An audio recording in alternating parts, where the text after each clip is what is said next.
Pendant toute mon enfance, ma famille m'appelait la moche. Ma sœur, la jolie. Mon frère, l'intellige. Lors de la réunion de famille, ma tante m'a présenté à une inconnue, c'est celle dont on ne parle pas. J'ai regardé ma tante, puis j'ai regardé l'inconnu. L'inconnu a sorti une carte de visite. Elle a dit, en fait, je suis là pour elle. Elle est. Mon nom est Faith Mercé. J'ai 34 ans. Aussi loin que je me souvienne, ma famille avait une étiquette pour tout le monde. Ma sœur, Jolène, était la jolie. Mon frère, Caleb, était l'intelligent. Et moi, j'étais la moche. Devant les voisins, les professeurs, n'importe qui voulait écouter. En juillet dernier, lors de la réunion annuelle de notre famille, ma tante Patricia m'a présenté à une femme que je n'avais jamais vue auparavant. Elle a dit, et je cite, « C'est celle dont on ne parle pas. » J'étais juste là. À 34 ans, devant 40 membres de ma famille. Mais voilà ce qu'aucun d'entre eux savait. Cette femme n'était pas une invitée au hasard. Et ce qu'elle a fait ensuite a tout changé dans la façon dont ma famille me voyait.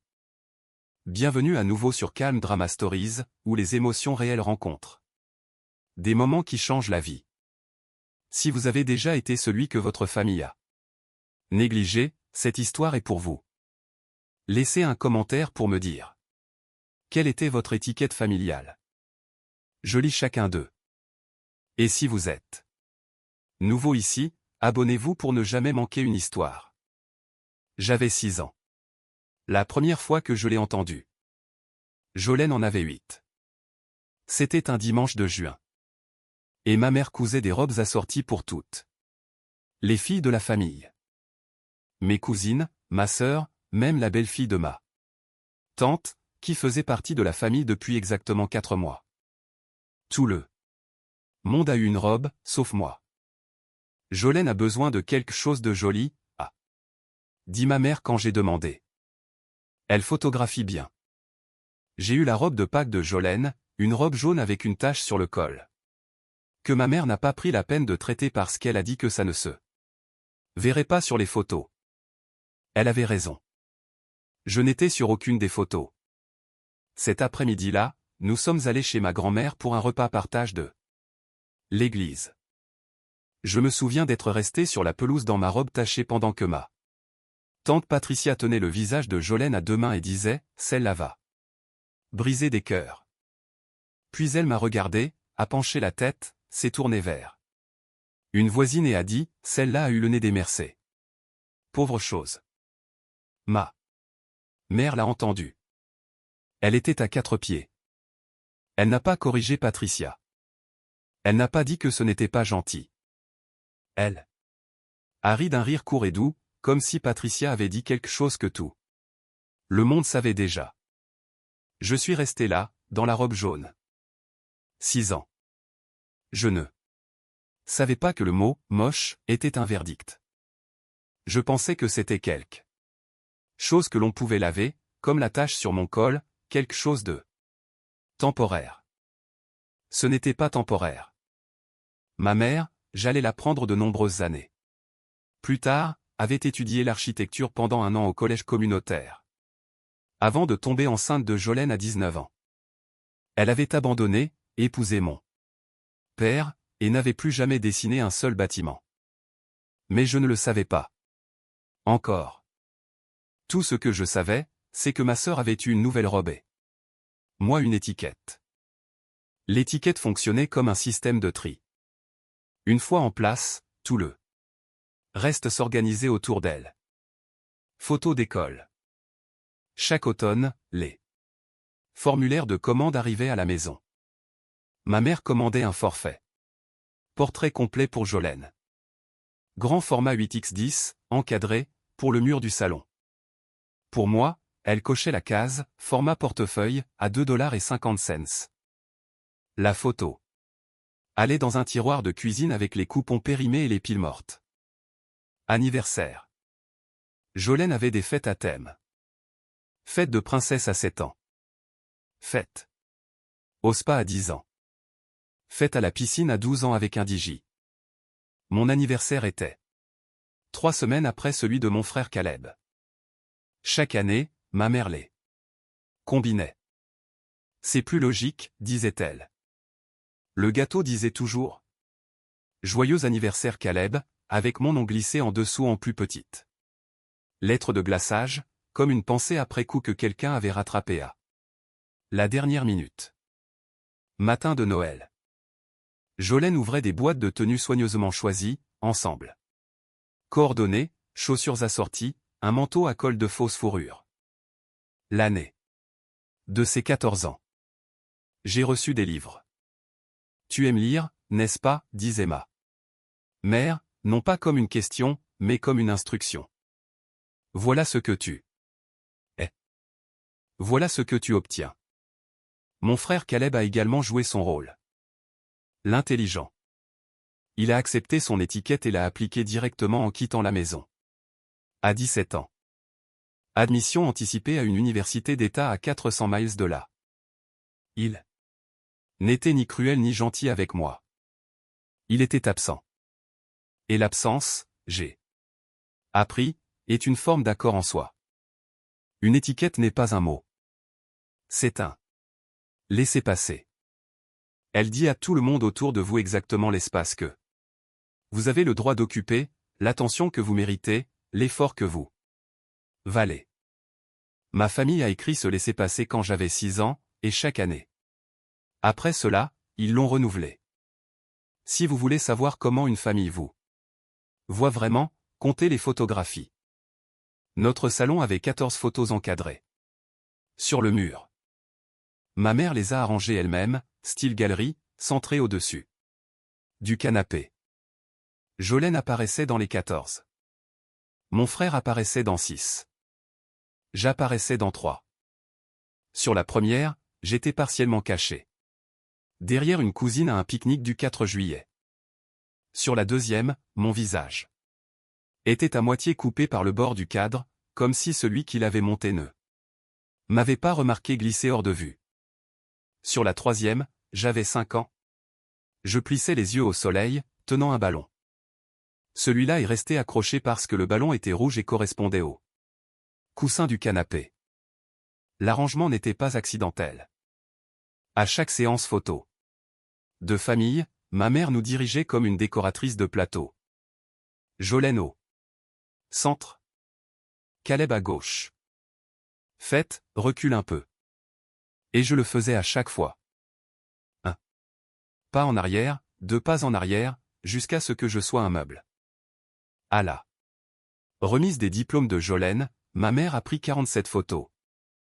Je le sais parce que j'ai vu le rouleau de l'appareil photo quand elle a laissé son téléphone sur le comptoir de la cuisine. 47. Différents angles, différentes poses, certaines spontanées, certaines mises en scène. À ma remise des diplômes. 2 ans plus tard, elle n'en a pris qu'une seule. Je tenais mon diplôme. J'ai obtenu mon diplôme avec mention. La cérémonie a duré 2 heures. Une seule photo. Cet été-là, j'ai commencé à transporter un appareil photo jetable. Le jaune Kodak. 27 poses. Je me suis photographié à des moments importants. Mon premier appartement. Ma première table à dessin. Le jour où j'ai réussi mon examen de licence. Je l'ai gardé dans une boîte à chaussures sous mon lit. Quand personne ne vous prend en photo, vous apprenez à devenir votre propre témoin. Vous apprenez que si vous ne vous documentez pas, vous disparaîtrez. Et j'avais disparu depuis longtemps. J'ai quitté la maison à 18 ans. Bourse pour le programme d'architecture de l'université d'État. La réaction de ma mère a atterri comme tous les autres verdicts qu'elle avait jamais prononcés. Rapide. Dédaigneuse, finale. Architecture? Ce n'est pas vraiment une carrière pour quelqu'un comme toi. Elle a dit, quelqu'un comme toi. La façon dont elle disait tout à mon sujet avec une légère inclinaison du menton, moitié pitié, moitié correction. Je ne savais pas alors qu'elle avait elle-même étudié l'architecture. 1 an au collège communautaire avant que Jolène n'arrive et que les manuels scolaires ne soient rangés dans une boîte au grenier. Je ne savais pas qu'à chaque fois que je prononçais le mot « architecture », quelque chose se serrait en elle. Cette information allait venir plus tard, et quand elle le ferait, elle expliquerait beaucoup de choses. Mon père m'a conduit au campus, 3h30 sur LI 81, vitre baissée, radio éteinte. Ce n'était pas un homme qui remplissait le silence de mots. Il avait passé 20 ans dans une maison où la voix de Diane était la seule qui comptait, et l'habitude du silence s'était calcifiée en quelque chose de permanent. Mais quand il s'est arrêté devant le dortoir et a posé ma valise sur le trottoir, il a dit quelque chose que j'ai porté avec moi pendant 16 ans. Construit quelque chose qu'ils ne peuvent ignorer. 6 mots, la seule directive qu'il m'ait jamais donnée. Je l'ai serré dans mes bras. Il a tenu plus longtemps que d'habitude. Puis il est monté dans la voiture et est parti. Et je ne l'ai plus revu avant Thanksgiving. Cette première nuit, j'ai collé mes photos de boîte à chaussures sur le mur du dortoir. Ma colocataire, une fille de Baltimore nommée Tara, les a regardées et m'a posé des questions sur ma famille. Ce que j'ai dit, ils vont bien. Ce que je voulais dire, je viens de faire 3h30 de route pour m'éloigner d'eux, et c'est la première fois que je peux respirer en 18 ans. J'ai bâti une carrière comme on restaure un bâtiment, une couche à la fois, en commençant par les fondations. En première année, j'ai décroché un stage au bureau de la préservation historique de l'État. Non rémunéré. Je travaillais la nuit dans un restaurant appelé Rosie près du campus. Des œufs. Et du café de 18h à 2h du matin, puis debout à 7h pour le bureau de préservation. Les pourboires étaient mauvais. Le restaurant sentait la vieille graisse. Mais le bureau de préservation avait une bibliothèque avec des dossiers sur chaque structure historique de l'État, et je les ai tous lus. Mon premier vrai projet est arrivé à 25 ans, une bibliothèque Carnegie Day. Année 1920 dans une ville minière mourante de l'ouest de la Pennsylvanie. Le toit s'était effondré. Le conseil municipal a voté pour la démolir. J'ai écrit une proposition de 32 pages plaidant pour la restauration. Ils m'ont donné 6 mois et un budget qui n'aurait même pas couvert le coût de la démolition qu'ils avaient initialement prévu. J'ai réussi. Bois de récupération, main-d'œuvre bénévole de la classe d'atelier du lycée local. J'ai dormi dans ma voiture 3 nuits parce que le motel le plus proche était à 40 miles et que je n'avais pas les moyens de payer l'essence. La bibliothèque a rouvert un samedi d'octobre. La ville a voté pour nommer la salle de lecture en mon nom. J'avais 26 ans. À 28 ans, j'avais mon propre studio. 3 personnes, moi comprise. Nous nous spécialisions dans les églises, les bureaux de poste, les os des petites villes que tous les autres avaient abandonnées. À 32 ans, la restauration d'un palais de justice en Virginie occidentale a remporté un prix de préservation de l'État. Des revues d'architecture régionale ont écrit sur nous, puis nationales. Ma famille ne le savait pas. J'avais arrêté de partager après le Thanksgiving où j'avais mentionné mon premier article publié et ma mère avait dit « C'est bien, chérie. Jolène vient de conclure une affaire pour une maison de 4 chambres. » J'ai construit une carrière en silence, non pas parce que je voulais me cacher, mais parce que personne n'avait jamais demandé. J'avais 16 ans la première fois que j'ai compris ma mère. Nous avions une demi-journée à l'école et je suis rentré tôt. La maison était silencieuse. Ma mère était au travail. Jolène à l'entraînement de cheerleading, Caleb au club de robotique. Je suis allé au grenier chercher une boîte de vieilles encyclopédie que mon père disait être là-haut. J'en avais besoin pour un projet d'histoire. Le grenier sentait la poussière et les boules de naphtaline. Des boîtes partout étiquetées de l'écriture de ma mère, décoration de vacances, vêtements de bébé, déclaration de revenus, et une boîte poussée dans Le coin le plus éloigné, simplement étiqueté « Diane Collège ». Je l'ai ouvert. À l'intérieur, il y avait un carnet de croquis. Couverture verte, à spirale, le genre que l'on achète dans un magasin d'art. Je l'ai feuilleté. Des bâtiments, des dizaines de bâtiments dessinés au crayon, puis tracés à l'encre. Des plans d'étages sur une page, des élévations, une maison victorienne avec un porche enveloppant. Une devanture de magasin du centre-ville. Avec des fenêtres cintrées. Un clocher d'église avec des notes manuscrites sur les murs porterets. L'inclinaison du toit. C'était de bons dessins, pas des dessins d'étudiants. Bon. Le genre de dessin qui montrait quelqu'un qui comprenait non seulement à quoi ressemblaient les bâtiments, mais aussi comment ils tenaient debout. Ma mère avait été étudiante en architecture. Ma mère avait du talent. Ma mère avait abandonné ses études à 19 ans parce qu'elle était tombée enceinte de ma sœur, avait épousé mon père et n'avait plus jamais dessiné de bâtiment de sa vie. Je suis resté longtemps assise sur le sol du grenier. Les particules de poussière flottaient dans la lumière de la fenêtre. J'ai regardé ces dessins et j'ai compris quelque chose que je n'aurais pas pu exprimer à l'époque, mais que je peux maintenant. Chaque fois que je parlais d'architecture, chaque fois que je rapportais une bonne note à mon cours de dessin, chaque fois que je prononçais le mot « design ». À table, ma mère ne voyait pas une fille. Elle voyait un miroir dans lequel elle ne pouvait pas supporter de se regarder. J'ai remis le carnet de croquis. Je ne lui ai jamais dit que je l'avais trouvé. On pourrait penser que quitter la maison arrange les choses.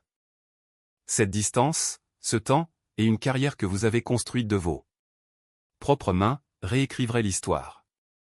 Mais les familles ont de longues mémoires et des capacités d'attention limitées. Elles se souviennent de l'étiquette. Elles oublient de regarder qui vous êtes devenu. Thanksgiving. 2 ans avant la réunion. J'ai fait 4 heures de route pour aller chez mes parents parce que mon père m'avait demandé de venir. Il demandait toujours. Ma mère, jamais. Jolène était là, faisant la cour dans la cuisine. Elle et son mari venaient de rénover leur cuisine, comptoir en quartz, évier de ferme, dosseret en carreau de métro. Ma mère passait la main sur le comptoir comme si elle caressait un pur sang. Jolène, c'est magnifique. Tu as toujours eu tellement de goût. Je me suis assise à table avec mon café. Quand il y a eu une pause, j'ai mentionné qu'un projet de palais de justice que j'avais dirigé en Virginie occidentale avait remporté un prix de préservation de l'État. Silence. 2 secondes complètes de rien. Puis ma mère, c'est bien.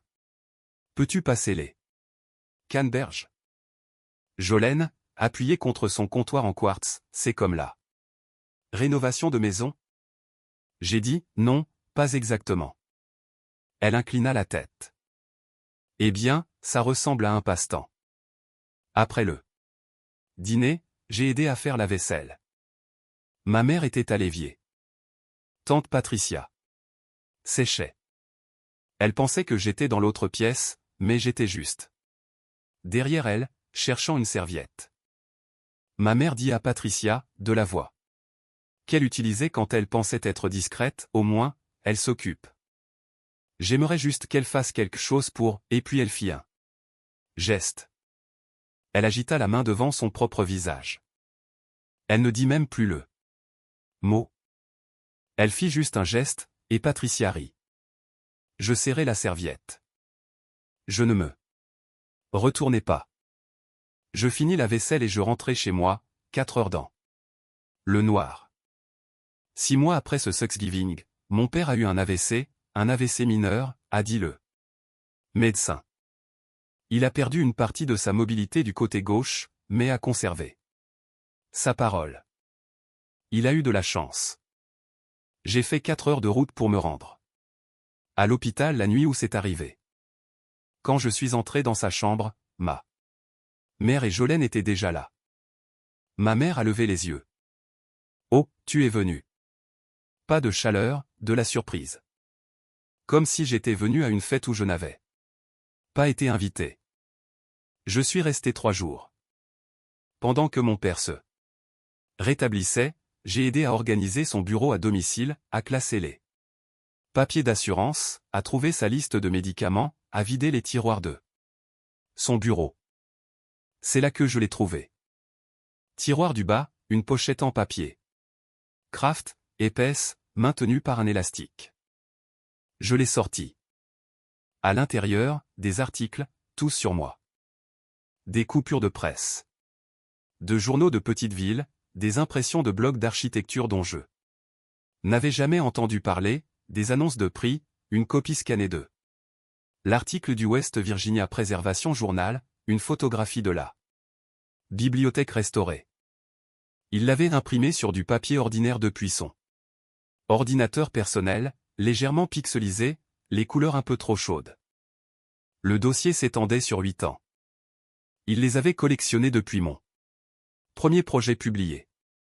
Certaines des impressions de blog avaient des URL si longues qu'elles s'enroulaient sur 3 lignes de texte, ce qui signifiait qu'il avait été assis devant son lent ordinateur de bureau et qu'il les avait tapés caractère par caractère. Il n'a jamais dit à ma mère. Il ne les a jamais partagés avec personne.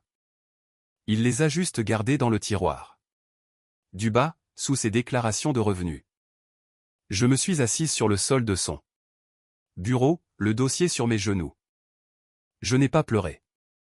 Je suis juste restée assise là, portant le poids de 8 ans de témoignages silencieux. Plus tard, mon père m'a vu debout dans l'embrasure de la porte. Il a regardé le dossier dans mes mains. Il n'a pas parlé. Il a hoché la tête une fois. Mon père n'a jamais dit les mots, mais il a gardé les reçus. Juillet est arrivé. Avec le genre de chaleur qui rend l'air visible, des vagues scintillantes. S'élevant du bitume, des cigales qui scient l'après-midi, et la réunion annuelle de la famille Mercé qui a lieu chaque année chez ma grand-mère. Ma grand-mère est décédée il y a 3 ans. Ma mère a hérité de la maison et a insisté pour maintenir la tradition de la réunion, non pas parce qu'elle aimait la tradition, mais parce qu'elle aimait avoir une scène. Je n'y avais pas assisté depuis 2 ans. Cette année, j'y suis allé pour mon père. Son AVC l'avait ralenti. Il marchait avec une canne. Maintenant, et sa main gauche se recroquevillait légèrement quand il était fatigué. Il se rendait toujours chez le coiffeur toutes les 2 semaines. Il lisait toujours le journal sur le porche. Mais quelque chose dans son visage avait changé. Une fatigue qui n'avait rien à voir avec son corps. Il m'a demandé de venir. J'ai dit oui. Pendant ce temps, dans ma vie professionnelle, quelque chose se développait depuis 3 mois. Nora Whitfield, la rédactrice en chef des reportages du magazine American Preservation, m'envoyait des emails à propos d'un portrait. Elle écrivait une série en plusieurs parties sur les architectes de la conservation travaillant dans l'Amérique rurale. Elle voulait que je sois là. Pièce maîtresse. Nous avons échangé des emails sur la logistique, quel projet photographié, quels fonctionnaires locaux interviewés, quand programmé. Le tournage professionnel, mesuré, le genre de communication avec lequel je suis le plus à l'aise. Dans un email, j'ai mentionné que je serais à Hadley ce week-end pour une réunion de famille. Je lui ai dit que la ville avait un dépôt de train restauré de 1890 qui valait le coup d'être vu. Si vous êtes de passage, j'ai écrit. Je pourrais bien le faire, elle a répondu. Je n'y ai pas beaucoup réfléchi. Les gens disent qu'ils passeront, puis ils ne le font pas. C'est ainsi que le monde fonctionne. On fait des plans flous, puis la vie se produit et les plans flous s'envolent comme de la fumée. Je l'ai invité à voir un bâtiment. Je ne l'ai pas invité à voir ma famille. Je suis entré dans l'allée en gravier à midi. La cour était déjà pleine. Des pick-up, des monospaces, quelques berlines avec des plaques d'immatriculation d'un autre état. Des tables pliantes s'étendaient sur l'herbe avec des nappes à carreaux fixées au coin. Des glacières bordaient la clôture. De la fumée s'élevait du barbecue où le charbon de mon oncle brûlait depuis le matin. Je suis resté dans ma voiture pendant 3 minutes. J'ai compté mes respirations. Inspiré pendant 4, expiré pendant 6. Une technique que j'ai apprise d'un thérapeute que j'ai vu 2 fois quand j'avais 20 ans, avant que mon assurance ne change. Puis je suis sorti et suis entré. Les salutations. Racontez l'histoire. Jolène est arrivée avec son mari et ses 2 enfants. Câlin, cri. Jolène, tu es magnifique. Ma mère tenait le plus jeune de Jolène sur sa hanchée. Rayonnait. Je suis entré. Des hochements de tête. Salut, fête. Oh, salut. Oncle Ray, appuyé contre la clôture avec une limonade. Contente de te voir. Fête. Il l'a dit comme s'il le pensait. Tante Patricia n'a pas levé les yeux. De la salade de pommes de terre qu'elle arrangeait sur une table pliante. Elle portait une visière et parlait à une cousine du divorce de quelqu'un. Ma mère tenait la cour à la table principale. Elle m'a vu, a fait une pause. Oh, Fête, tu es venue. Je n'étais pas sûr que tu viendrais. Elle l'a dit. Avec un petit mouvement de surprise, théâtral, comme si elle accueillait une voisine qui s'était égarée par erreur. J'ai trouvé mon père dans un fauteuil de jardin près du bord de la cour, sous le grand chêne, loin du bruit. Sa canne était appuyée contre la coudoir et un verre d'eau posé par terre à côté de lui. Je me suis assise dans la chaise vide. À côté de la sienne. Il m'a serré la main. Pas besoin de mots. Près de l'entrée, il y avait une table avec des badges nominatifs préimprimés. Tout le monde en avait un, sauf moi. Il y avait un badge vierge et un marqueur. J'ai écrit le mien. 42 personnes à cette réunion. J'étais la seule à devoir écrire mon propre nom. Ma mère avait arrangé le placement à la table principale, des cartons de placement écrits de sa main, en écriture cursive soignée sur du papier cartonné plié. Diane, Gérald, Jolène, Marcus, le mari de Jolène, Patricia, Ray. J'ai parcouru la longueur de la table, vérifié chaque carton. Mon nom n'y était pas. Il n'était pas non plus à la 2e table, ni à la 3e. On s'attendait à ce que je trouve une place aux chaises pliantes, aux places d'appoint, à la table où les enfants étaient assis, jambes ballantes, ketchup sur les doigts. Alors, je me suis assise là, entre un garçon de 7 ans nommé Brison qui construisait une tour de frites et une fille de 10 ans qui jouait à un jeu sur le téléphone de sa mère. De la table des enfants, je pouvais voir clairement la table principale. Le mari de Jolène, Marcus, parlait de leur nouvelle propriété de vacances. 3 chambres juste au bord du lac. Nous l'avons eu pour moins de 400. Ma mère se pencha en avant, hochant la tête, intéressée, fière. Jolène fit défiler son téléphone, levant occasionnellement les yeux pour ajouter un détail. Un cousin que je reconnaissais à peine m'approcha. Alors, tu fais quoi encore? Avant que je puisse répondre, la voix de tante Patricia porta à travers la cour.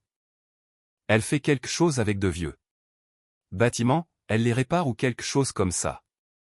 Elle agita la main, le même geste que ma mère utilisait pour mon visage. Je suis architecte. Dis-je. Patricia, oui, oui, comme dans ces émissions de rénovation. Pas exactement. Ma mère, de la table principale, sans même se retourner, Jolène, raconta. Tout le monde la maison de plage. J'ai mangé en silence.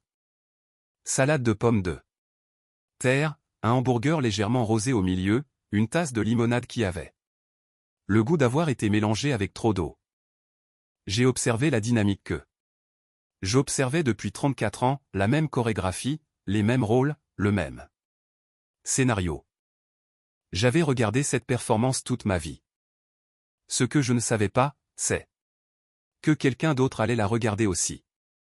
Si vous avez déjà été assis à la table des enfants pendant que le reste de votre famille faisait comme si vous n'existiez pas, je vous vois.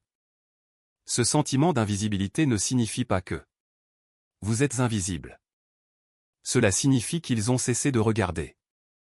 Si cette histoire vous touche, laissez un like. Cela aide plus de gens à trouver des histoires comme celle-ci. Maintenant, laissez-moi vous dire ce qui s'est passé ensuite. Après le déjeuner, les parents se sont dirigés vers le salon. Quelqu'un a sorti les albums photos. 3 épais classeurs avec des couvertures en cuir et des pochettes en plastique qui craquaient quand on tournait les pages. Tu te souviens quand est devenu le refrain de leur suivante. Tu te souviens quand Jolene a gagné le concours Junior Miss? Tu te souviens quand Caleb a participé au régional de la foire scientifique? Tu te souviens quand nous sommes tous allés à la plage et que Jolene portait cette petite tenue de marin? Je me suis tenu dans l'embrasure de la porte et j'ai regardé album après album. Des pages de concours de Jolene, des cérémonies de remise de prix de Caleb, des vacances en famille où tout le monde souriait à la même caméra. J'ai compté, sur 3 albums et environ 200 photographies. J'apparaissais sur 4. Sur la première, j'étais partiellement caché derrière un cousin plus grand à un barbecue. Sur la deuxième, j'étais debout à l'extrémité d'une photo de groupe. Mon corps était orienté de manière à s'éloigner de l'appareil photo, comme si je partais déjà. Sur la troisième, le pouce de quelqu'un couvrait la moitié de mon visage. Et sur la quatrième, celle à laquelle je revenais sans cesse. J'avais 10 ans, je me tenais derrière une plante en pot, vêtue d'une robe de seconde main. Et personne sur la photo ne me regardait. Personne ne l'a remarqué. Personne n'a dit, où est Faith dans tout ça? Personne n'a feuilleté 200 photos et réalisé qu'un membre de leur famille avait été systématiquement coupé du registre. Jolene était une si belle enfant, a dit Patricia, traçant un doigt sur une photo de concours de beauté. Elle l'était vraiment, a acquiescé ma mère. J'ai tendu la main dans l'album avec précaution, pour que personne ne me voie. J'ai glissé la photo de moi à 10 ans, celle derrière la plante, hors de la pochette en plastique. Je l'ai mise dans ma poche arrière. 4 photos en 34 ans et dans chacune d'elles, j'étais effacé. J'avais besoin d'air ou de calme, ou des deux. Je me suis glissé hors du salon et j'ai traversé le couloir jusqu'à l'ancien bureau de ma grand-mère. Il avait été transformé en débarras après sa mort. Des boîtes empilées sur le bureau, des manteaux d'hiver accrochés à la tringle à rideaux. Une machine à coudre accumulant la poussière dans le coin. Sur l'étagère au-dessus du bureau, j'ai aperçu une boîte étiquetée de l'écriture de mon père, famille à trier. Je l'ai descendue. Elle était lourde. À l'intérieur, des décennies de photos en vrac, des cartes de vœux, des bulletins d'église, quelques enveloppes jaunies. Je ne cherchais rien. Je me cachais. Mais ce que j'ai trouvé m'a arrêté. Une pile de photographies de ma remise de diplôme universitaire. Vieille de 12 ans, légèrement décolorée, imprimée sur du papier glacé, le genre que l'on récupère dans un laboratoire photo en 1 heure. Il y en avait 15. Ma mère n'avait pris qu'une seule photo à ma remise de diplôme. Je le savais parce que j'avais compté. Mais mon père en avait pris 15. Différents angles. Moi traversant la Seine. Moi tenant mon diplôme. Moi debout au soleil, ma casquette inclinée, plissant les yeux, souriante. Moi avec ma colocataire, Terra, bras dessus, bras dessous. Moi seul, regardant directement l'appareil photo, mon visage ouvert et sans défense. Il a utilisé un appareil photo jetable, le genre Kodak jaune, le même genre que j'ai commencé à transporter la même année. Les photos n'ont jamais été imprimées pour le mur. Jamais partagées, jamais montrées à ma mère. Ils sont restés dans cette boîte pendant 12 ans. J'en ai tenu une, moi à 22 ans. En toge et toque, rayonnante. Je n'étais pas laide. Je rayonnais sur l'enveloppe. Photo, de l'écriture de mon père, le grand jour de fête. Je me suis assise dans cette pièce poussiéreuse et j'ai tenu 15 photographies que mon père avait prises de la fille que ma mère prétendait ne pas avoir obtenu son diplôme. 15.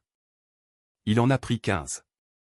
J'ai mis les photos de remise de diplôme dans ma poche arrière, à côté de celle de moi à 10 ans derrière la plante. Mes poches se remplissaient. J'ai lissé ma chemise, j'ai pris une profonde inspiration, et je suis retourné dans la cour. Le soleil de l'après-midi s'était adouci en ce long rayon doré avant le soir. Des enfants couraient sous l'arroseur. Le grill refroidissait. Quelqu'un avait allumé un haut-parleur Bluetooth qui jouait de la musique country trop fort pour les plus de 50 ans. Une voiture que je ne reconnaissais pas s'est garée dans l'allée. Une berline argentée, plaque d'immatriculation hors état. La portière côté conducteur s'est ouverte et une femme en est sortie. Elle avait une 50aine d'années, mince, vêtue d'une manière qui ne correspondait pas à la réunion. Un blazer en lin sur une simple chemise blanche, un pantalon foncé, un sac de dossier en cuir en bandoulière. Elle a regardé la cour comme on regarde une pièce dans laquelle on ne s'attendait pas à entrer. C'était Nora Whitfield. Elle avait fait 90 minutes de route depuis son hôtel. Elle m'a aperçu près du chêne et s'est approchée. Faites, vous êtes vraiment venu. Je vous avais dit que je serais ici. C'est vrai. Elle a regardé autour d'elle à nouveau. Je voulais voir le dépôt de train, mais aussi, j'ai apporté les épreuves de mise en page pour l'article. Je pensais que nous pourrions les passer en revue. Maintenant, si c'est un mauvais moment, je peux revenir. J'ai regardé la cour. Ma mère réarrangeait la table des desserts. Jolène prenait un selfie avec 3 cousines. Patricia se resservait un verre. C'est toujours un mauvais moment ici, dis-je. Venez. Je l'ai conduite à la table des enfants. Nous nous sommes assises. Elle a ouvert son portefeuille en cuir et a étalé des photos imprimées de mes projets achevés. Pleine couleur. Haute résolution, le palais de justice, la bibliothèque, l'église de l'Ohio. Elle s'est assise à la table des enfants avec moi, la première personne à avoir jamais choisi de le faire. Il a fallu environ 12 minutes à tante Patricia pour le remarquer. Elle avait un radar pour tout ce qui déviait du scénario, et une étrangère bien habillée, assise à la table des enfants avec des photographies imprimées constituait une déviation significative. Elle s'est approchée, sa visière repoussée sur la tête, un verre à la main, un sourire éclatant. Eh bien, bonjour. Vous êtes l'ami de quelqu'un? J'ai commencé à parler. Tante Patricia. Voici Nora. Patricia ne m'a pas laissé finir. Elle s'est tournée vers Nora, a penché la tête, et a prononcé la phrase qu'elle avait probablement dite 100 fois dans sa vie. La phrase qu'elle avait polie par la répétition. C'est celle dont on ne parle pas. Elle l'a dit avec un rire d'initié décontracté, comme si elle partageait une charmante anecdote familiale, comme si c'était attendrissant. Comme si c'était mignon. Le visage de Nora est resté immobile, pas en colère. Immobile. Comme un appareil photo reste immobile avant que l'obturateur ne clique. Elle a regardé Patricia, puis moi, puis Patricia de nouveau. Je suis désolé. Qu'avez-vous dit? Patricia a redoublé. Elle a toujours doublé la mise. Oh, c'est juste une affaire de famille. Chaque famille en a une, n'est-ce pas? La discrète, la simple. Elle agita la main. Le même geste dédaigneux que j'observais depuis que j'avais 6 ans. Nora ne rit pas. Elle posa sa tasse de café lentement, délibérément, comme quelqu'un qui a décidé quelque chose. Ma mère apparut au bout de la table. Elle avait vu l'étrangère. Son instinct territorial s'est déclenché avant sa courtoisie. Qui est ton ami, Fête? Le mot « ami » portait le poids du soupçon. J'ouvris la bouche. Nora parla là. Première. Je me présenterai dans un instant si cela vous convient. J'aimerais attendre que tout le monde écoute. L'air changea. Quelque chose était sur le point de se produire qui n'avait jamais eu lieu lors d'une réunion de famille Mercé auparavant. Nora se pencha vers moi. Bah. Calme. Puis-je leur montrer? Je les regardai. Ils ne s'en soucieront pas. Je ne demande pas s'ils s'en soucieront. Je demande si vous me le permettez. J'ai regardé à travers la cour. Mon père dans sa chaise de jardin. Sous le chêne. Ma mère à la table des desserts coupant une tarte avec la précision de quelqu'un qui a besoin de contrôler même la taille des parts. Jolène prenant des photos avec ses cousines. Patricia circulant, se produisant, travaillant la foule. 40. En de cela. 34 d'entre eux avec mon nom attaché à la mauvaise histoire. J'ai hoché la tête. Une fois. Nora se leva. Elle lissa son blazer. Elle a pris son porte-documents en cuir. Et elle a marché jusqu'à la table principale avec la confiance de quelqu'un qui a l'habitude de s'adresser à des salles remplies d'étrangers pour gagner sa vie. Excusez-moi, dit-elle. Pas fort, pas théâtral, juste assez clair pour que les personnes à la table principale se tournent. Je sais que c'est une réunion de famille, et je m'excuse d'intervenir, mais puis-je avoir l'attention de tous pendant un instant? Le jardin se tut par couches. La table principale en premier, puis la deuxième table, puis les enfants près d'eux. L'arroseur. Quelqu'un a baissé le haut-parleur Bluetooth. 42 personnes ont tourné leur visage vers une femme qu'elles ne connaissaient pas. Le sourire de ma mère s'est figé. Patricia a posé son verre. Nora a tendu la main dans la poche de son blazer. Elle en a sorti une carte de visite. Elle l'a tenue entre deux doigts et l'a tendue à ma mère. Je m'appelle Nora Whitfield. Je suis la rédactrice en chef des reportages du magazine American. Préservation. Une pause. Ma mère a regardé la carte, l'a retournée, a relevé les yeux. Nora, j'ai fait 90 minutes de route pour être ici aujourd'hui, pas pour la réunion, et puis elle a prononcé les 7 mots qui ont réécrit 34 ans d'étiquette. Je suis ici à cause d'elle. Nora m'a désigné. Pas un geste dramatique, une simple extension de son bras, paume ouverte. La façon dont vous identifiez quelqu'un dans une file d'attente. Factuel, certain. Le jardin se tut. Le genre de silence où l'on peut entendre la glace bouger dans une glacière à 20 pieds de distance. Nora ouvrit son portfolio en cuir. Elle brandit la première photographie imprimée. Mon palais de justice restauré en Virginie occidentale. La lumière de l'après-midi accrochant la façade en calcaire. Ce bâtiment était prévu pour la démolition il y a 3 ans. Votre fille l'a sauvé.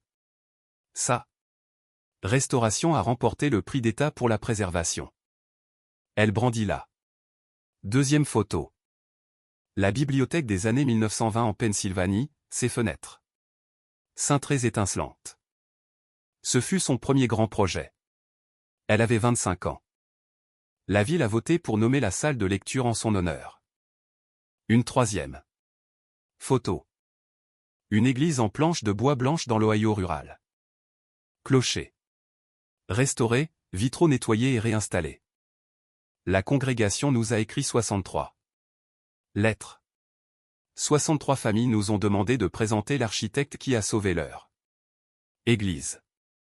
Elle a posé les photos sur la table, les a étalées pour que tout le monde puisse les voir. Ma mère les regardait comme si quelqu'un avait placé des objets étrangers devant elle. Le téléphone de Jolène était sur la table, face vers le bas, la première fois de la journée. Nora a regardé ma mère, puis Patricia, puis le reste de la famille, table par table, visage par visage. Faith Mercé est l'une des architectes de la préservation les plus importantes d'Amérique aujourd'hui. Elle a sauvé 11 bâtiments dans 4 États. Son article fera la couverture de notre numéro d'octobre. Elle a marqué une pause. A laissé les mots faire leur effet. Et elle est de votre famille. Je pensais que vous le saviez. La dévastation la plus polie que j'ai jamais vue. 5 mots. Je pensais que vous le saviez, prononcé sans jugement, sans malice, juste une pure clarté professionnelle. Patricia posa son verre. Sa bouche s'ouvrit. Rien n'en sortit. Ma mère se remit la première. L'instinct. Des décennies à contrôler le récit familial avait construit un réflexe qui se déclenchait plus vite que l'honnêteté. Eh bien, bien sûr que nous le savions. Sa voix était vive. Trop vive. La voix qu'elle utilisait lorsque le pasteur venait dîner ou lorsqu'un voisin déposait une cocotte après l'AVC de mon père. Faith a toujours été. Nous avons toujours été très fiers. Elle sourit.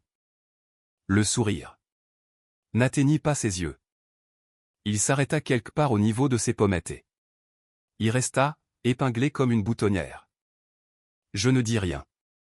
Je regardais ma mère mentir à une pièce pleine de gens qui l'avaient vu me rabaisser pendant 3 décennies, et aucun d'eux ne sembla surpris.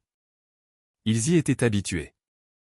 C'était juste une nouvelle version de la même performance. Tante Patricia a pivoté. Je plaisantais tout à l'heure. Faith sait que je l'adore. Elle a tendu la main vers mon bras. Je me suis reculé. Pas de manière dramatique. Juste assez pour que sa main se referme sur le vide. Jolene s'est mise sur la défensive. Son réglage par défaut. Je veux dire, on savait qu'elle faisait des rénovations. Elle n'en a jamais vraiment parlé. Elle a croisé les bras. La posture universelle de quelqu'un qui réécrit l'histoire en temps réel. Nora ne dit rien. Elle se tenait, son porte-documents sous le bras, et observait la famille se recaler. Elle avait vu ce qu'elle avait besoin de voir.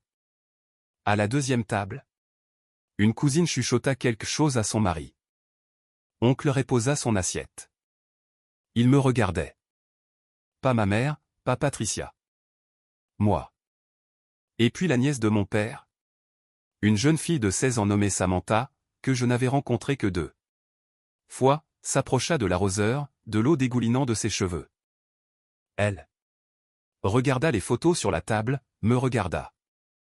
Attendez, tante Faith, une ville a nommé une pièce après vous? Je l'ai regardé. J'ai souri. Le premier vrai sourire de la journée. Ils l'ont fait. C'est tellement cool, simple, honnête, et le contraste avec tous les adultes dans cette cour était dévastateur. Ma mère m'a trouvé près de la porte moustiquaire de la cuisine. Elle avait attendu que la foule se disperse autour de la table principale, que la tension se dissipe, jusqu'à ce qu'elle puisse me coincer. Sans témoin. Elle avait fait cela toute ma vie, réservant les pires conversations aux espaces privés où personne ne pouvait vérifier ce qu'elle disait. Pourquoi as-tu fait ça? Sa voix était basse, contrôlée, le genre de contrôle qui est à 1 degré de se briser. Pourquoi as-tu amené un étranger pour m'humilier? Je ne l'ai pas amené pour humilier qui que ce soit. Elle est venue parce qu'elle pense que mon travail compte. Ton travail. Elle l'a dit 2 fois, comme si la répétition pouvait vider le mot de son sens. Ton travail. Sais-tu ce que j'ai abandonné pour que tu puisses aller à cette école? J'ai tout sacrifié pour cette famille. C'était ça. Le scénario qu'elle récitait depuis 35 ans.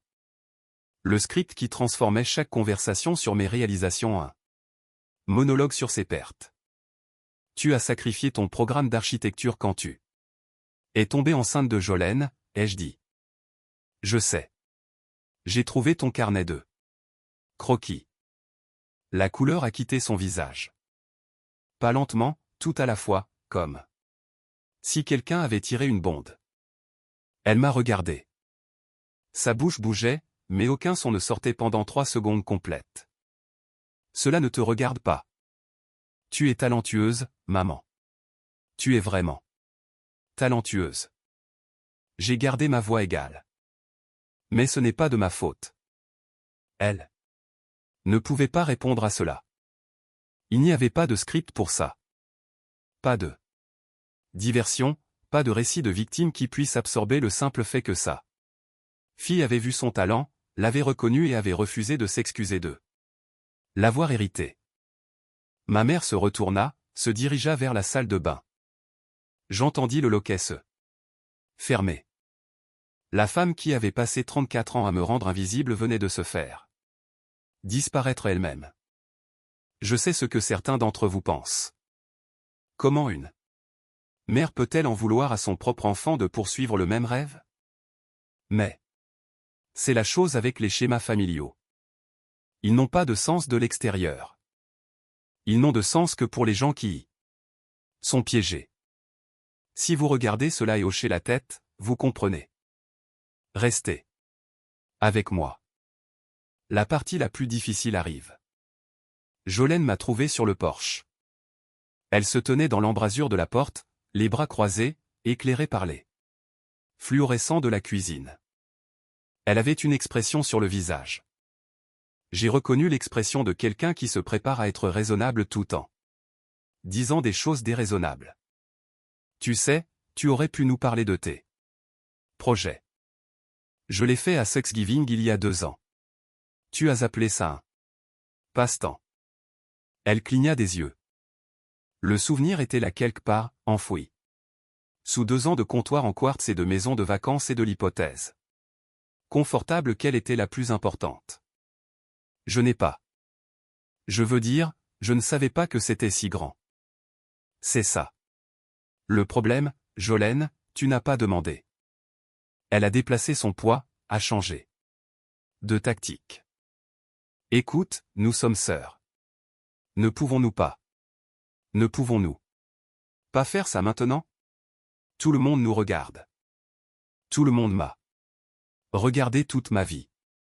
C'est ça le problème. Ses yeux sont devenus humides. Non pas de culpabilité, mais d'embarras. Jolène avait passé 36 ans à croire qu'elle était le centre de l'histoire familiale, la jolie, la réussie, celle qui méritait la table principale, les photos encadrées et les attentions. Elle ne pleurait pas parce qu'elle était désolée. Elle pleurait parce que sa position avait été contestée devant 40 personnes. Pourquoi faut-il toujours que tu ramènes tout à toi, dit-elle. Je laissais la phrase flotter dans l'air. Que tout le monde sur le porche l'entende. Que celle-ci entende ce qu'elle venait de dire à la sœur qui avait passé 3 décennies à n'être personne. Tu as eu 36 ans où tout tournait autour de toi. J'ai un après-midi. Elle me fixa, ouvrit la bouche, la referma, se tourna et rentra à l'intérieur. Je suis resté sur le porche, écoutant la porte moustiquaire se refermer. Regardant les lucioles commencer à clignoter dans le jardin. J'ai respiré. Lentement. Même tante Patricia a tenté sa chance 20 minutes plus tard, non pas avec moi, mais avec Nora. Elle avait passé ces 20 minutes à se ressaisir, à se remettre du rouge à lèvres, à reconstruire la performance. Elle s'est approchée de Nora près de la table des desserts, son sourire d'hôtesse rechargé. Alors, Madame Whitfield. Quelle charmante surprise. Vous savez, j'ai toujours dit à Fête qu'elle était spéciale. Elle est très talentueuse. Nora tenait une assiette avec une part de tarte qu'elle n'avait pas touchée. Elle regarda Patricia comme un éditeur regarde un manuscrit qui n'est pas prêt pour la publication. Ah oui? Parce qu'il y a environ 20 minutes, vous l'avez présentée comme celle dont on ne parle pas. La phrase tomba comme un verre qui se brise dans une pièce silencieuse. Le visage de Patricia devint rouge, partant du cou, remontant. C'était je plaisantais. C'est une blague d'initié. Les blagues d'initié font généralement rire tout le monde, dit Nora. Elle ne sourit pas. Elle ne haussa pas la voix. Elle énonça simplement un fait et le laissa là. De l'autre bout de la cour, la voix de l'oncle Ray. Calme. 2 derniers mots. Pat, assieds-toi. C'était la première fois en 40 ans de mariage que Ray disait à Patricia ce qu'il fallait faire en public. Elle le regarda. Il ne détourna pas le regard. Elle s'assit. Pour la première fois à une réunion de famille Mercey. Tante Patricia resta silencieuse. Pas un silence de performance. Pas un silence stratégique. Le genre de silence qui survient quand on réalise que tout le monde dans la pièce vient de voir qui vous êtes vraiment. D'autres parents se sont agités. On regardait leurs assiettes. 2 de mes cousines, des femmes de mon âge qui avaient grandi en entendant les mêmes étiquettes, les mêmes classements, la même cruauté décontractée, déguisée en humour familial, se sont levées de leur chaises et se sont approchées de l'endroit où j'étais assise. Elles n'ont rien dit. Elles se sont juste assises près de moi, assez près pour que je sente le banc bouger. J'ai remarqué. Je n'ai pas commenté, mais je l'ai senti. Nora était toujours debout. Elle avait la parole, et elle l'a utilisée comme un bon éditeur utilise une page, avec économie et précision. Plusieurs membres de la famille s'étaient rassemblés, certains attirés par la curiosité, d'autres par la culpabilité, quelques-uns par un intérêt sincère. La jeune fille de 16 ans, Samantha, était assise en tailleur sur l'herbe devant Nora, comme si elle assistait à une conférence qu'elle avait choisi d'écouter. Nora a montré d'autres photos. Un bureau de poste dans l'est du Kentucky, de style fédéral, 1887, que le comté voulait raser pour un parking. Faites a écrit. La subvention. Faites à trouver l'artisan qui pouvait restaurer le plafond d'origine en étain. Le chef de poste a pleuré à la réouverture, a dit Nora. Il y avait travaillé. Pendant 31 ans. Une école à classe unique au Tennessee où l'équipe de fête a restauré minutieusement les fenêtres d'origine de 1905. Verre soufflé à la main. Irremplaçable. Elle a conduit 200 miles aller-retour pendant 8 mois pour superviser le vitrier chaque week-end. Un centre communautaire dans l'Alabama rural, un quartier qui ne pouvait pas se permettre un architecte. Fête a pris le projet pro bono. Elle a dit, les bâtiments ne peuvent pas choisir leur quartier, et les quartiers ne peuvent pas choisir leur bâtiment. Le fil conducteur, a dit Nora, posant la dernière photo, et que Fête trouve de la valeur dans les choses que d'autres personnes ont abandonnées. Elle n'a pas regardé ma mère quand elle a dit ça. Elle n'en avait pas besoin. Le sous-texte a traversé la cour tout seul. Ma mère était réapparue de la salle de bain. Elle se tenait dans l'embrasure de la porte de la cuisine, les bras le long du corps, observant. Son visage était illisible. Ou peut-être avais-je simplement cessé d'essayer de le lire. Jolene était assise seule à la table principale, son téléphone posé face vers le bas. Pour la première fois d'aussi loin que je me souvienne, elle n'était au centre de rien. Je me suis assise à la table des enfants où j'avais toujours été, sauf que maintenant, les gens choisissaient de s'asseoir avec moi. La course divisée en factions, comme les cours le font quand quelque chose de vrai a été dit à voix haute. Certains membres de la famille se regroupaient près de ma mère, les tantes qui avaient toujours gravité autour de Diane, les cousins qui avaient bénéficié de la hiérarchie. D'autres dérivaient vers moi, hésitants, incertains, comme des gens s'approchant d'un bâtiment qu'on leur avait dit condamné et qu'ils découvraient maintenant solide. Je suis resté seul quelques minutes, laissant les conversations se dérouler autour de moi. J'entendais des fragments. Savais-tu cela? Elle n'a jamais rien dit. 11 bâtiments, une couverture. J'ai réfléchi à ce que je pourrais faire de ce moment. Je pourrais me lever et aller à la table principale. Je pourrais énumérer chaque anniversaire combiné. Chaque photo dont j'avais été coupé, chaque robe de seconde main, chaque fois que le mot « moche » avait été utilisé comme une étiquette, une blague, un fait. Je pourrais présenter 34 ans de preuves devant 42 témoins et leur faire ressentir exactement ce que je ressentais chaque jour de mon enfance. Mais ce n'est pas ce que j'ai bâti pour être. Je restaure des choses. Je ne les démolis pas. J'ai pris 2 décisions. Je parlerai à mon père, puis je partirai. J'ai trouvé Nora près de sa voiture. Merci d'être venu. Je le pense. Vraiment. Je n'ai pas fait cela pour le drame, dit-elle. Je l'ai fait. Parce que votre travail mérite d'être vu. L'article du magazine paraîtra, peu importe ce que votre famille en pense. Je sais. Elle me tendit un dossier. Les épreuves de mise en page formelle 2. L'article, annoté de ses notes d'éditeur. Regardez-les quand vous serez prête. Pas de précipitation. J'ai pris le dossier, l'ai posé sur le siège passager de ma voiture. Puis je me suis retourné et j'ai retraversé la cour. Tous les regards me suivaient. Non pas parce que j'étais la vilaine, mais parce que j'étais celle qui comptait. Mon père était toujours dans sa chaise de jardin. Sous le chêne. Il n'avait pas bougé pendant tout cela, ni pendant la révélation de Nora, ni pendant la performance de ma mère, ni pendant aucune des conversations qui ont suivi. Il était assis, les mains sur sa canne et les yeux sur la cour, regardant sa famille comme il l'avait toujours fait, du bord, avec l'expression d'un homme qui voulait parler mais avait oublié où il avait mis sa voix. Ses yeux étaient humides. J'ai tiré une chaise à côté de la sienne. Je me suis assise, j'ai pris sa main, celle légèrement courbée par l'AVC. J'ai trouvé les photos, papa, dans le bureau. Celles que tu as prises à ma remise de diplôme. Son menton trembla.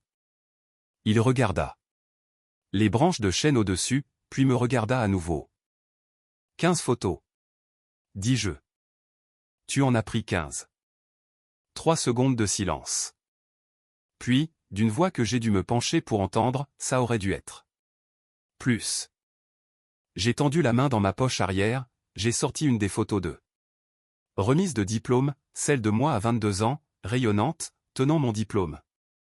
Regardant directement l'appareil photo avec un visage qui n'était pas laid, un visage fier. Et le dossier, papa, dans ton bureau. 8 ans de coupure de presse. Il m'a serré la main. Le creux de ses doigts se resserra. J'aurais dû dire quelque chose, dit-il. Sa voix se brisa. J'aurais dû me battre plus fort pour toi. Tu as gardé l'épreuve, papa. Je lui mis la photo de remise de diplôme dans la main. Il la tint comme on tient quelque chose de fragile. Garde celle-là dans le salon. Pas dans une boîte. Il regarda la photo, passa son pouce sur la surface. Brillante, l'image de sa fille à 22 ans le jour où sa femme prit une seule photo, et lui en prit 15. Il hocha la tête, le même hochement que celui qu'il avait fait devant la porte de l'hôpital, lent, rempli de tout ce qu'il n'avait jamais dit. Ma mère traversa la cour comme une intempérie. On la voyait s'agiter, la mâchoire serrée, les coudes bloqués, la façon dont ses chaussures frappaient l'herbe à pas réguliers et durs. Elle était dans la salle de bain. Elle était dans l'embrasure de la porte. Elle avait observé depuis la périphérie, attendant le bon moment pour reprendre la scène. Fait Éléanore Mercé, son nom complet, l'arme des mères qui croit que nommer entièrement revient à posséder. Tu viens à ma réunion de famille et tu amènes une étrangère pour m'humilier. Je me levai. Mes mains étaient le long de mon corps. Ma voix était égale. Personne ne t'a humilié. Maman. Nora est venue parler de mon travail. Ton travail. Elle laissa échapper un rire court, amer et cassant. Tout ce que tu as, chaque opportunité est venue parce que je t'ai élevé. Je t'ai nourri. Je t'ai habillé. Tu as habillé Jolene. Tu m'as donné ce qui restait. Je vous ai toutes traitées. Pareil, dit-elle assez fort pour que la cour l'entende. Le plus grand mensonge. Du canon familial Mercé, répété si souvent qu'elle avait probablement commencé à y croire. Il y a 3 photos de moi sur ce mur, maman. 14 de Jolene. Tu ne nous as pas traité pareil. Sa voix monta, tremblant maintenant. Tu as toujours été si difficile, si sensible, toujours à ramener tout à toi. J'ai laissé l'accusation me traverser comme le vent par une fenêtre ouverte. Je l'avais entendue avant, 1000 fois. Elle n'atteignait plus. Je ne me suis pas rendu laide, maman. C'est toi qui l'as fait, et tu t'es assuré que tout le monde le sache. Le jardin était silencieux. 40 personnes l'ont entendu. Personne n'a bougé. Le visage de ma mère s'est froissé. Non pas de remords, mais de pitié pour elle-même. Les larmes sont venues, mais c'était les larmes d'une femme qui avait été prise en flagrant délit. Pas une femme qui était désolée. Après tout ce que j'ai fait pour cette famille, après tout ce que j'ai sacrifié, c'est comme ça que tu me rembourses. Je ne rembourse rien, dis-je. Je pars. Ma voix n'avait pas monté. Pas une seule fois. Ma mère était celle qui tremblait. Ma mère était celle qui criait. Et moi, je restais immobile. Je me détournais de ma mère et traversais la cour. L'herbe était douce sous mes chaussures. La lumière était ambrée. Maintenant. Cette heure dorée que les photographes adorent, l'heure où tout semble plus doux qu'il ne l'est. Nora se tenait près de sa voiture. Elle me tendit une enveloppe. La lettre d'offre officielle, article 2. Couverture, numéro d'octobre. Nous aurons besoin de vous à New York pour le shooting photo en septembre. J'ai pris l'enveloppe, les tenues. Merci, Nora. Pour tout. Remerciez vos bâtiments, dit-elle. Ce sont eux qui ont parlé. J'ai regardé la cour une dernière fois. Patricia était assise dans une chaise de jardin près de la clôture, seule, fixant le vide. Sa visière était retirée. Sans elle, elle paraissait plus petite. Jolene était de l'autre côté de la cour, en train de texter, le dos tourné à tout le monde. Ma mère était entourée de 2 tantes qui jouaient la comédie de l'inquiétude. Comme elles avaient tout joué, bruyamment, publiquement, sans substance. L'oncle Ray croisa mon regard à travers l'herbe. Il hocha la tête, le même hochement régulier que mon père donnait. Le hochement d'un homme qui aurait dû parler il y a des années et le savait. Samantha, la jeune fille de 16 ans qui avait posé des questions sur la salle de lecture, arriva en courant. Elle était essoufflée. Tante Fête, est-ce que je peux venir voir un des bâtiments un jour?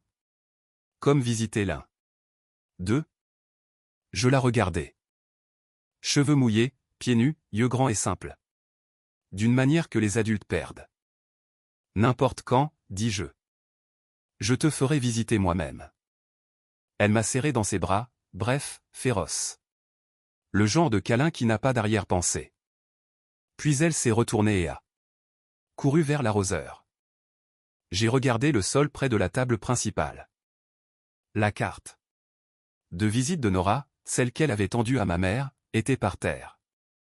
Personne ne l'avait ramassée. Je suis passé devant. Certaines choses méritent d'être restaurées, et d'autres, on les laisse aller.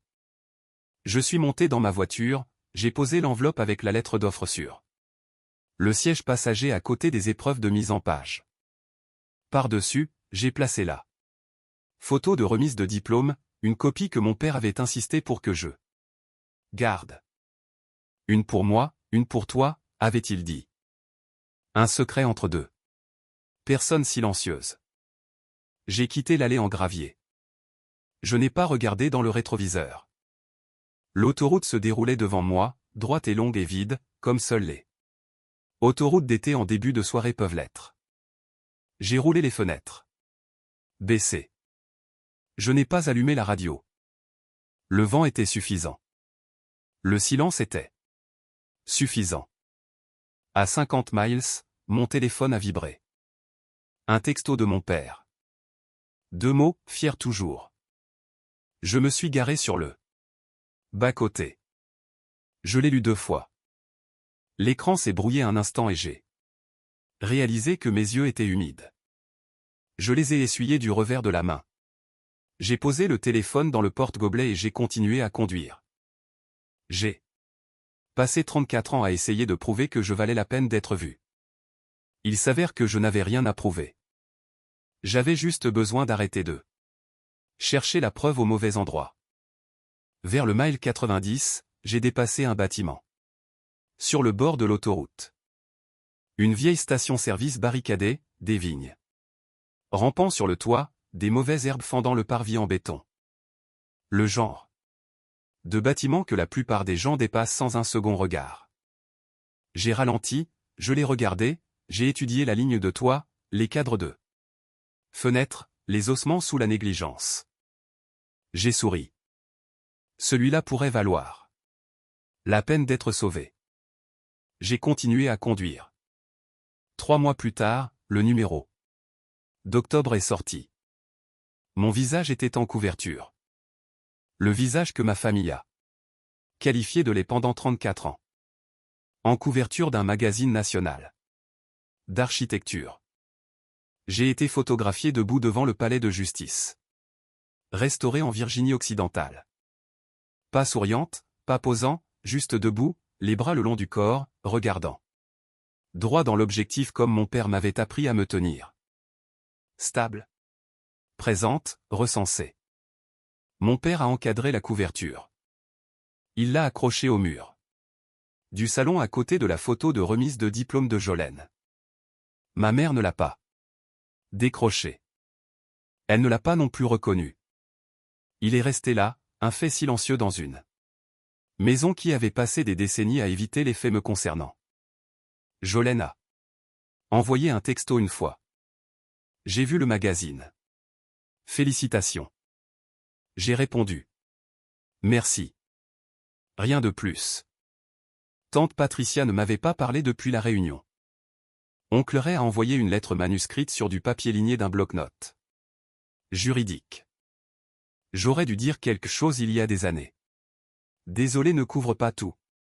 Mais c'est tout ce que j'ai. J'ai plié la lettre, je l'ai mise dans le tiroir de mon bureau à côté du dossier de mon père. Ma mère n'a pas appelé, pas une seule fois. Je n'ai pas attendu le téléphone. Ce Thanksgiving, je ne suis pas allé chez mes parents. Au lieu de cela, je suis allé à la station-service que j'avais repérée sur l'autoroute. J'ai arpenté la propriété, mesuré les murs, photographié chaque angle. J'ai soumis une proposition de restauration au comté le lundi suivant.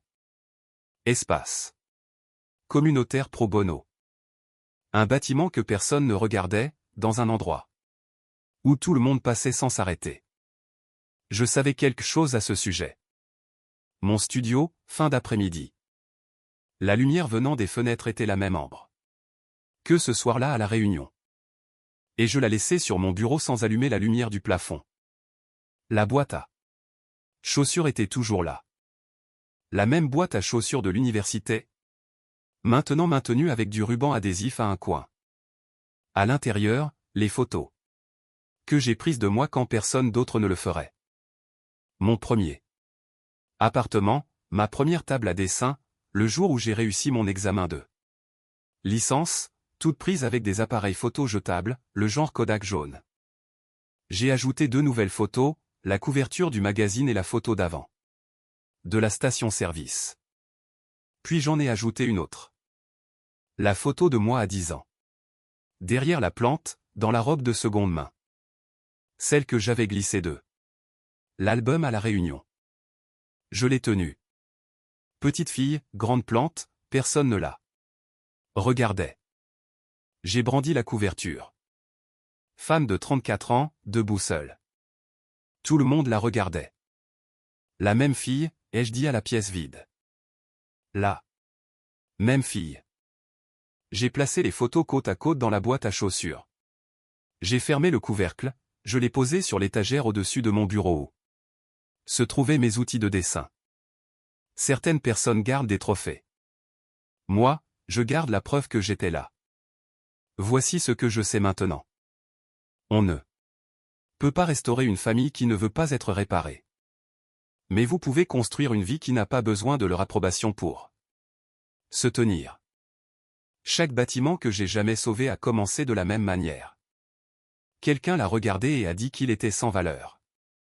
Et puis quelqu'un d'autre a regardé de plus près, a vu les os, a vu le métier, a vu ce qu'il pouvait devenir si quelqu'un se souciait suffisamment d'essayer.